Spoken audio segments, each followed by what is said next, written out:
Stockton at breakfast. BBC Radio TEES. Just coming up to 7:10. Thank you so much for spending your breakfast with us this morning. We do appreciate it. Now, it's not the nicest feeling in the world. In fact, it's probably up there with toothache, and it's something that 1 in 4 of us sat there right now listening to the radio will have experienced. We're talking heartburn on the show this morning. Now, I'm getting this more and more recently. And it's honestly, it's painful at times. I usually get it on a night. So I think I'm probably not leaving enough time between eating my tea and going to bed. That's the only time I get it, is through the night. But still, it is really painful at times. And there's no instant fix, is there? You kind of have to glug your little liquid mixture or pop your little chalky tablets in your mouth, but it still takes a while for it to kick in. If you get acid reflux a lot, then it could turn into a condition called Barrett's. And that's after something a lot more serious after that. We're talking, if you don't get that treated, we're talking it could lead to stomach or even throat cancer. Now, it's something that kills 8,000 people in the UK every year, but it's something that could be picked up much sooner. In a minute, you're going to hear a chat with Peter van der Eyck, who's from Mask, who is one of the lucky ones. But first, let's just hear from the man who potentially saved Peter's life. It's consultant Nick Boyle, who is one of the country's leading experts in gastroesophageal reflux disease. And he's also the medical director of RefluxUK. Probably 20% of the adult population in the UK will experience heartburn, reflux-type symptoms on a regular basis. Of course, that means reflux is common, but although the occurrence of esophageal cancer has risen significantly over the last 20 or 30 years, it's still relatively rare. So the vast majority of people with reflux will not develop cancer, and they won't develop Barrett's. But actually, Barrett's is probably a lot more common than people would think. Barrett's esophagus is a condition caused by gastroesophageal reflux. Reflux of gastric content, acid, from the stomach back into the esophagus. And Barrett's occurs when the cells at the bottom of the esophagus change. They change from the normal cells lining the bottom of the esophagus to rather resemble cells in the stomach. Now, the critical importance about Barrett's is that it is the first step along the pathway of the development of the most common form of esophageal cancer that occurs in the UK. Ultimately, reflux is responsible for Barrett's, and that Barrett's is a precursor to cancer, so cancer ultimately is caused by reflux. Because it's a process which takes many years probably to develop, it's a condition which can be identified and which can be then monitored and, if necessary, treated before cancer develops. Because there are all these new technologies available now, there are so many new options that people really need to be given all the information so they can make their mind up what suits them best, rather than just being given a sort of one-size-fits-all type of procedure. Peter had been offered the old-fashioned fundoplication operation, and because of those side effects, he was looking for an alternative.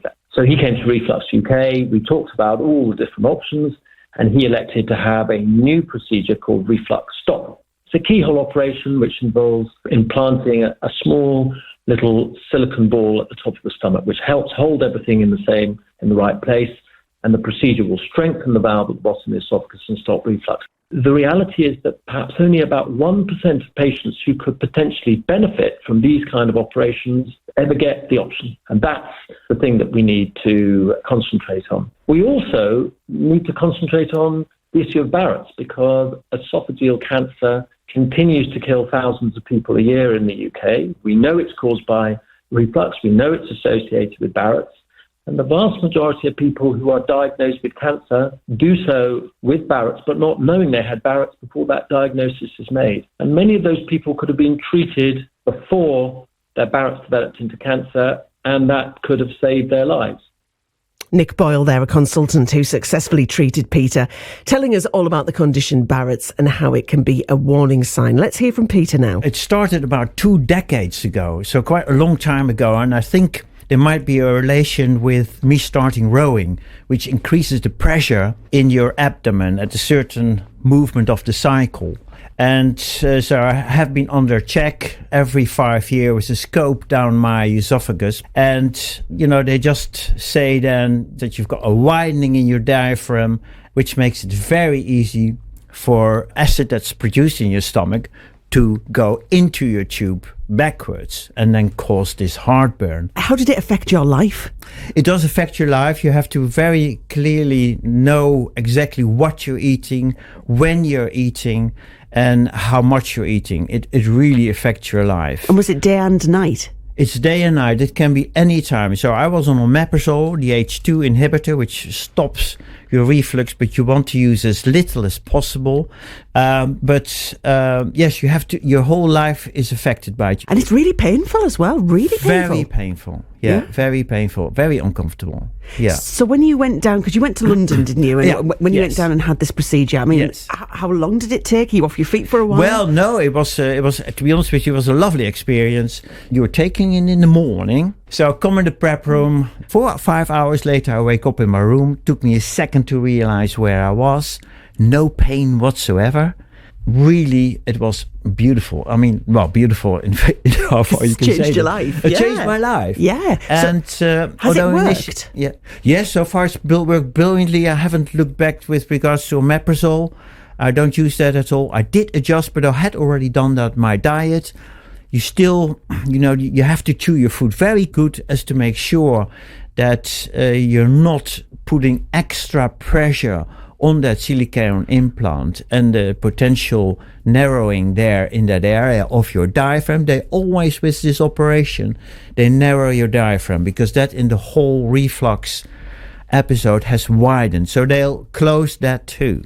But I do sometimes very, very rarely feel a little bit something, and it's always relating to eating too much or the wrong stuff. I'm a biscuit fan. Occasionally I can't keep away from it. So I know I can't do that. But really, it's changed my life completely to being entirely normal again, really. Fantastic. That is brilliant. Yes. So if anyone's listening this morning thinking, I suffer, should I do this, shouldn't I do it? You would say, don't look back. Go ahead. Absolutely. Yes. Well, prevents so much misery for a lot of people. Speaking to a lot of people in my friend society, and I noticed that even a hell of a lot of young people suffer from this condition.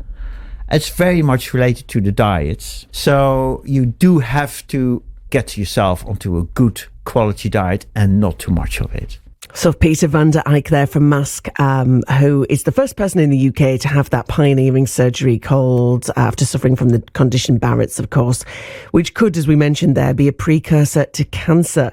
Now, his message is clear. Don't sit and suffer. Do something about it. Seek help, because like him, that simple procedure has honestly changed his life. He's never looked back. So he says, if you do feel strongly about it, please go and seek some help.